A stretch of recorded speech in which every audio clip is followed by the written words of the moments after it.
Hello and welcome to Do It Yourself channel.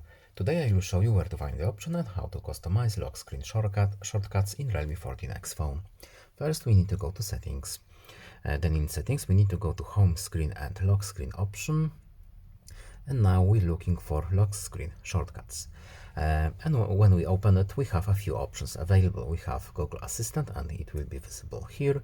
We can also wallet, unavailable right now, device controls, flashlight, wallpaper carousel, QR code scanner, or we can disable these functions using the none option.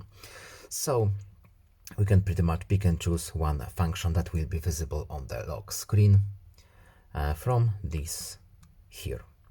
I will set up it to the none option because I don't want any. And that's all. I hope this video is helpful to you. Please leave a like and subscribe. Have a nice day and see you in the next video. Bye.